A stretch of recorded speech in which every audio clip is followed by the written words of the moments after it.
Je n'ai pas peur de Nhưng không mourir. sợ nữa. Je suis un Vì soldat. lính phải chấp nhận hết đó. Chúng ta thành một đoàn người hiên ngang trên là trong hát cười đùa vang vắt còn Việt Nam chiều con tim để còn chiều khói kiêu hùng là giờ nông dân gì chẳng biết lo nữa.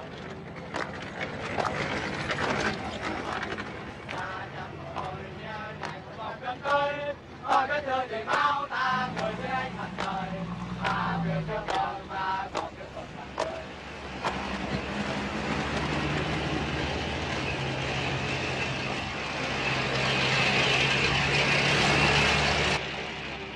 Une route devant Xuan-Loc à 50 km à peine. On y croit encore, confusément.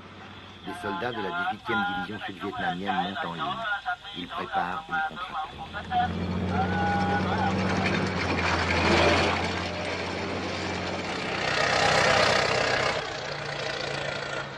Une fortification dérisoire pour tenter de stabiliser un front qui n'existe plus. La 18e division attend une attaque frontale. Mais les Bedoy ne jouent pas le jeu. Ils contournent les défenses en tenaille. Le 27 avril au matin, c'est la dernière véritable bataille de la guerre du Vietnam. À Trang Bom, à 40 km de Saigon. Vous avez déjà vu ces images au journal télévisé. Le dernier document que nous avons pu expédier vers Paris avant que les communications soient coupées pour un mois.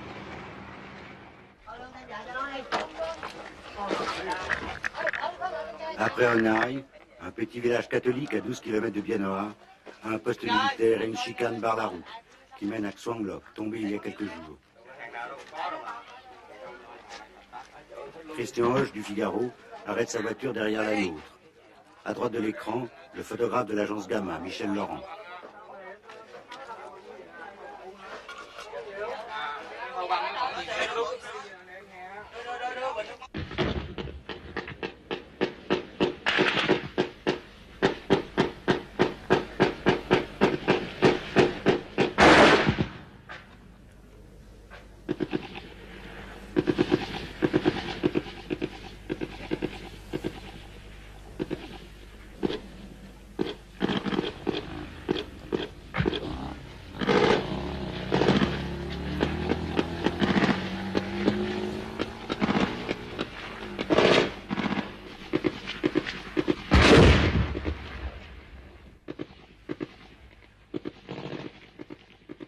Jean-Pierre Moscardo va se replier en faisant signe à l'ingénieur du son, Claude Fabre.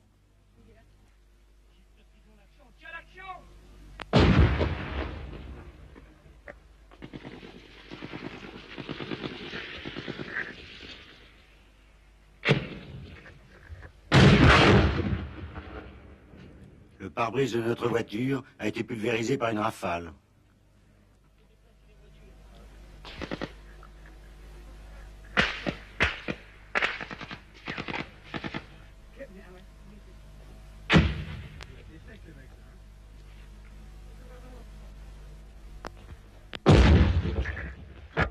La voiture du Figaro est touchée par un obus de mortier. Derrière Fabre qui court, Laurent s'arrête, se retourne. Christian Hoche n'a pas suivi. Les miliciens du village tirent sur les Nord-Vietnamiens qui arrivent. L'un d'eux court à la voiture de nos confrères.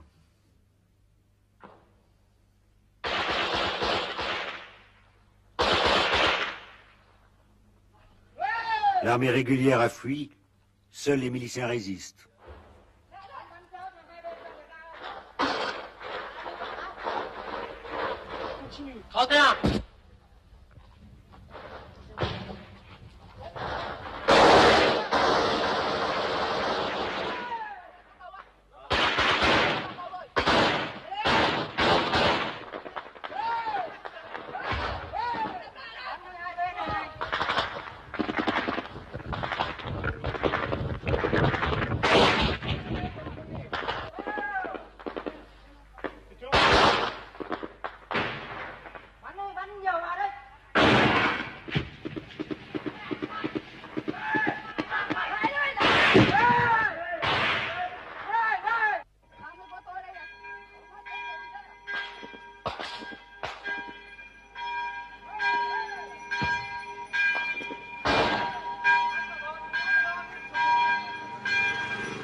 Oh les enfants, il faut pas attendre il faut attendre l'armée. Il faut mourir, on va mourir ensemble. Bây giờ đi xuống đây, bây giờ hết làm sao ở trên làm sao? Nói mẹ đi. Dưới nó có một toán rồi, dưới nó có rồi. Cứ phải ở tại ngay đây đi. Để chặn lại ngay đây đi, xong cái là bây giờ mình khi nào mà nó hư trên này mình rút xuống kia, phải không? Đi cả. Chứ bây giờ mình cứ đi lẻ tẻ chết bây giờ ạ.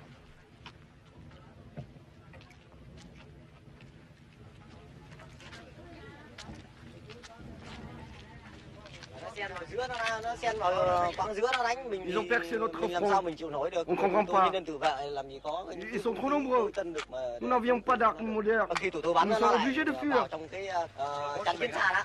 Thì nó lên thì tụi tôi lại bắn nó lại dặn xuống thì nó tiến lên nhiều quá thì tôi có ít súng nên tự vệ thì tôi không có vũ khí.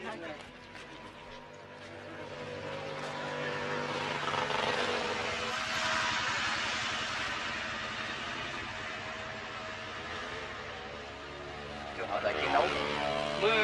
Pourquoi se battre? L'armée elle-même ne se bat plus. Chúng tôi nhìn lên từ pha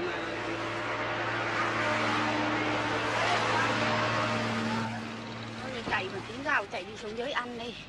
Em ở dưới này Bắc Ninh thì bảo vệ lấy gạo không lấy được nữa.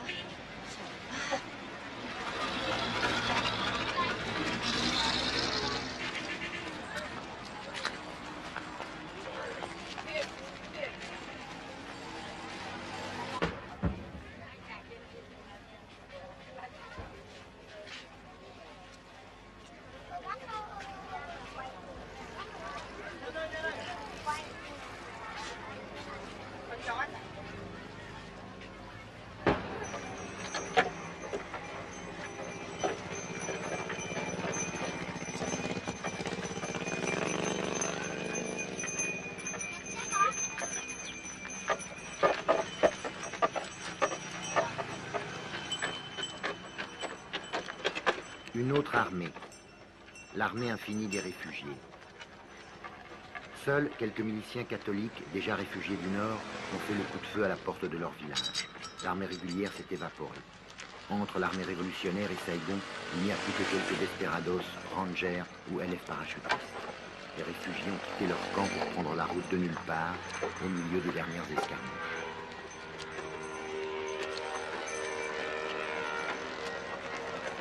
La plupart de ces réfugiés sont des montagnards qui en sont à leur deuxième, à leur troisième ou à leur 10e exode.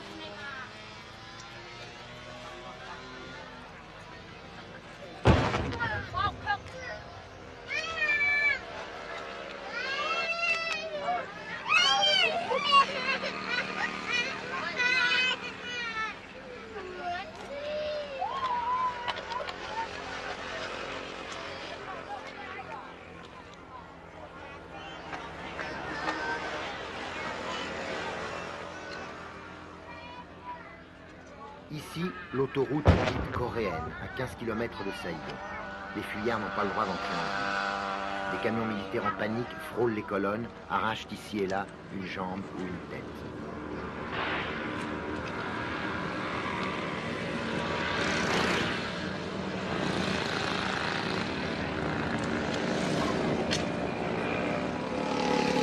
Les réfugiés marchent toujours, sans un mot, avec un courage tranquille qui a stupéfié tous les témoins.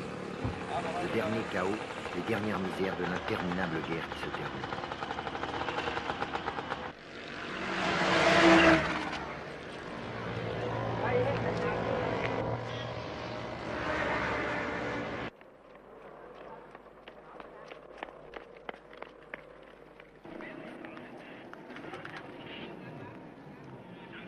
Lundi 28, à 2 jours de la fin, le pont de Xalo à l'entrée de Saïgon.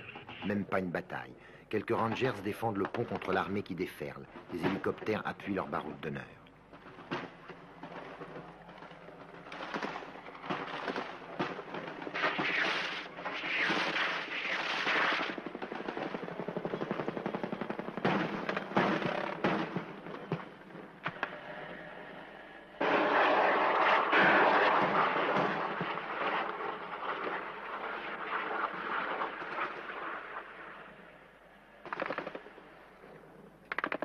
De l'autre côté de la rivière, des silhouettes. Ce sont les fantassins communistes qui avancent.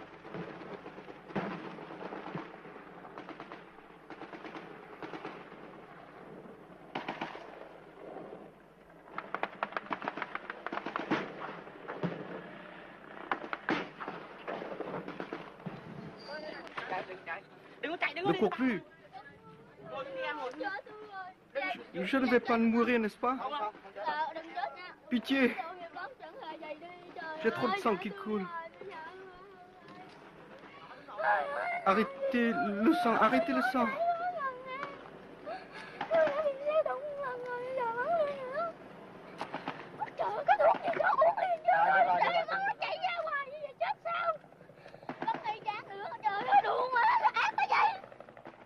Pendant ce temps-là, à Saïgon, marchandage politique. Le président tué est parti, son départ a précipité l'inévitable effondrement militaire. Le vieux Huong, son successeur, se décide enfin à passer le pouvoir ou ce qu'il en reste. Le général Min aura juste le temps de capituler et d'épargner à Saïgon l'apocalypse du pilonnage d'artillerie et des combats de rue maison par maison.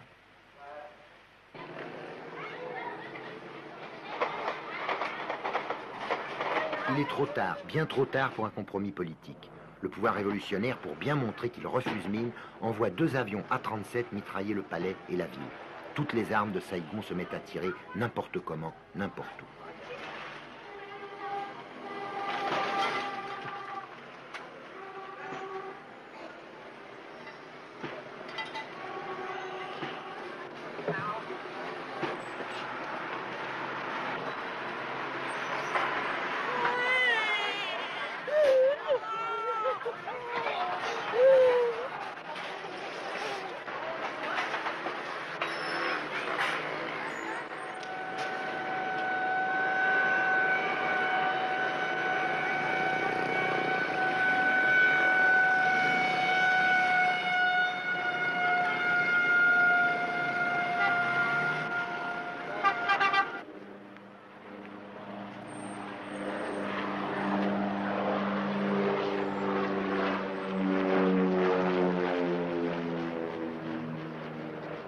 Mardi 29, le commencement de la fin. Les gens, pour quelques heures, désertent la rue et se cachent chez eux. Interdiction de quitter Saïgon, les routes sont coupées. Cũng như tránh mọi sự ngộ nhận đáng tiếc có thể xảy ra. Nếu Phật tử bất hảo trộm cướp hoặc gây rối ngoài công lộ, các lực lượng an ninh đã được chỉ thị bắn hạ ngay tức khắc.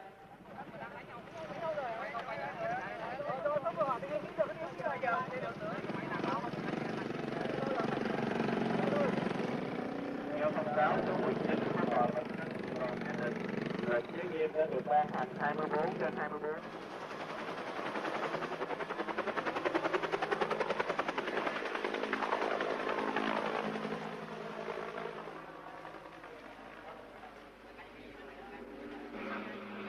Les Américains, c'est plutôt ceux qui pensent de nous, les Vietnamiens d'abord.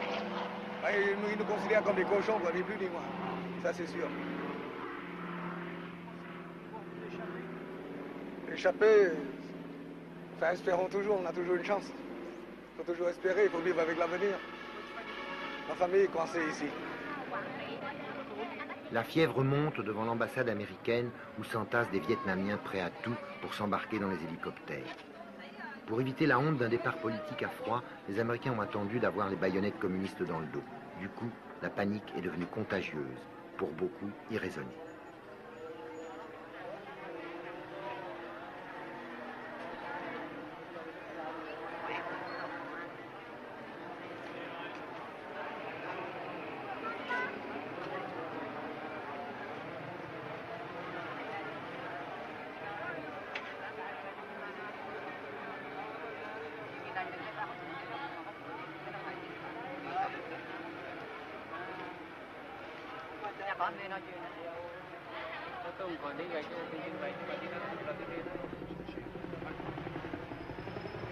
Des dizaines, des centaines d'hélicoptères se sont succédés jusqu'au matin sur le toit de l'ambassade et des bâtiments étrangers. Les élus attendaient leur tour de partir, leur mince fortune dans un petit sac, vers les bateaux de la 7e flotte, puis vers Guam et les États-Unis. Pour quel destin? Les Vietnamiens ont payé jusqu'à 15 000 $ leur droit de passage. Il y a eu des scènes violentes et terribles aux portes gardées par des marines en armes.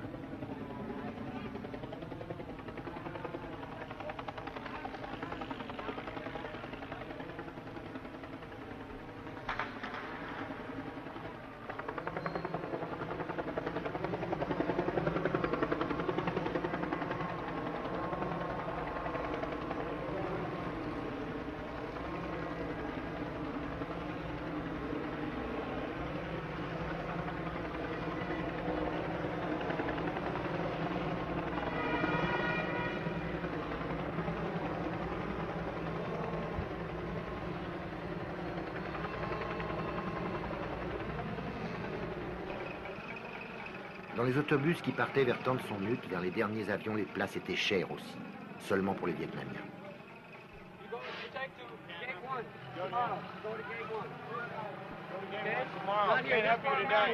American TCN, not for Vietnamese. Tomorrow I'm going to Gate 1, okay? No, I know. I have to speak. I have to go to Gate 1.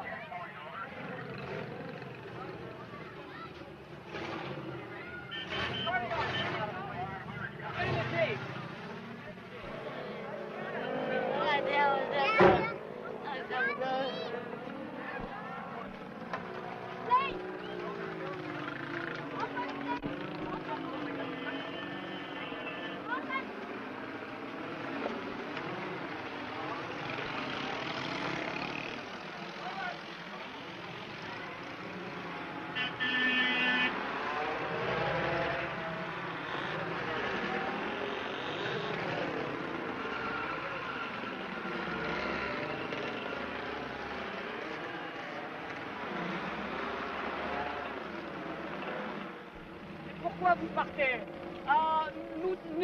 Nous suivons le peuple qui part. Et vous partez de Saigon? Peut-être. Vous avez peur?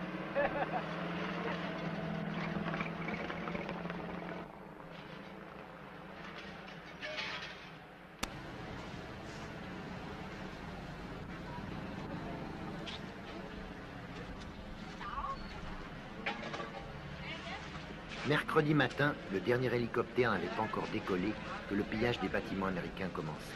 L'ambassade, les PX, les appartements désertés, tout a été nettoyé, méthodiquement, dans l'ordre, sans cri ni bagarre. Avec ou sans uniforme, soldats et policiers participaient au déménagement. Pas une bride perdue. C'était comme une dernière vengeance, une façon de se payer sur les richesses du passé qui n'avaient pas suffi à conjurer le destin.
Militairement, c'est fini. À 11h30, le mercredi 30, les soldats communistes entrent dans le palais d'Oklap où les attend le général Minh. Une autre histoire commence. L'ancien monde se liquide sans brutalité, comme si c'était écrit depuis toujours.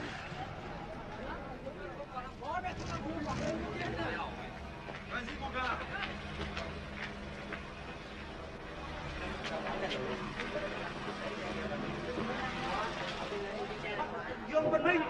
Nous avons capturé Gérard Minh, président depuis 2 jours seulement. Restons calmes et disciplinés.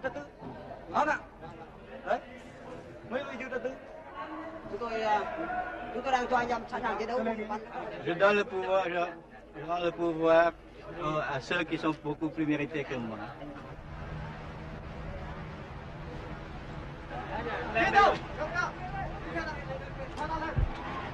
Này, khoác cầu AK nhớ lên. Cầm lấy khẩu súng này. Cầm mình cứ để thủ được mình đi đâu.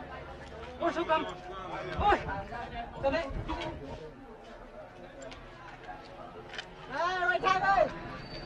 Quelques soldats perdus continuent à tirer. Ici, l'ancien hôtel de ville de Saigon.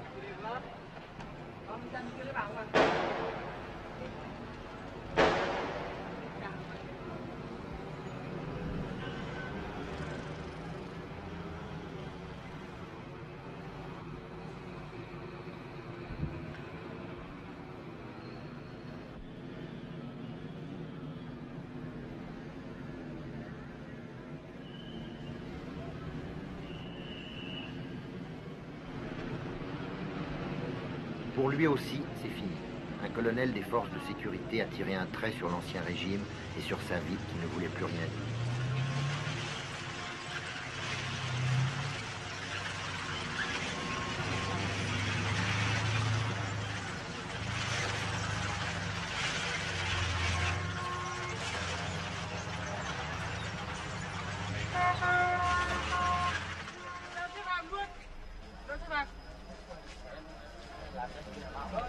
Les prisonniers au palais d'Oakland. Baissez les bras, dira un soldat vainqueur. Jamais dans l'histoire on n'aura vu une ville changer de main, changer de régime, avec aussi peu de brutalité et de représailles individuelles. Un signe pour la vie, que chacun interprète selon ses convictions et ses hantises, prématurément.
Amorce de remise en ordre dans la ville livrée à l'anarchie.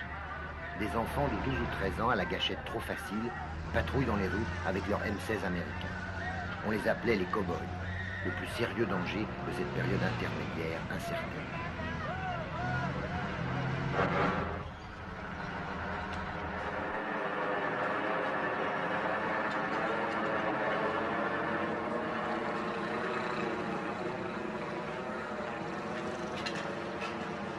Les écoliers, pratiquement et symboliquement, nettoient Saigon de ses ordures passées.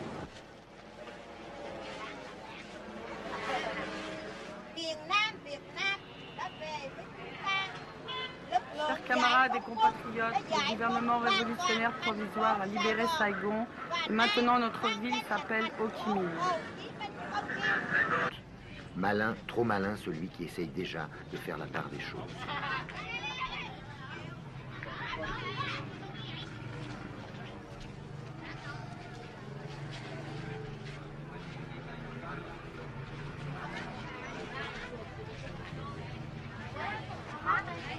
Les petits métiers continuent, les 100 métiers comme on. Au marché aux voleurs, les trafiquants vite rassurés vendent aux bodoïs naïfs les dernières lunettes de soleil et les derniers transistors sournoisement rafistolés.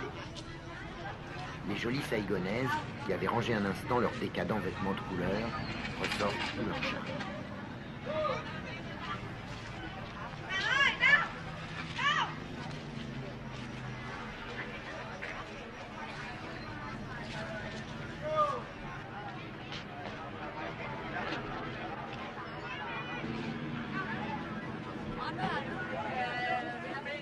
Les motos, nerfs de la vie saïgonaise, ont soif. Des malins vendent de l'essence trafiquée au coin des rues, 2000 piastres le litre. La vie habituelle s'adapte et tente obstinément de durer avec ses petits trucs et ses petites libertés précieuses. Mais on sait qu'elle n'a qu'un temps, qu'un autre ordre, plus honnête et plus sévère, va s'installer.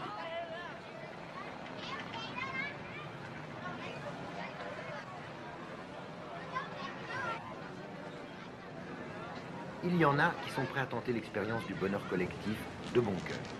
Mais pour certains, pour certaines, c'est un déchirement.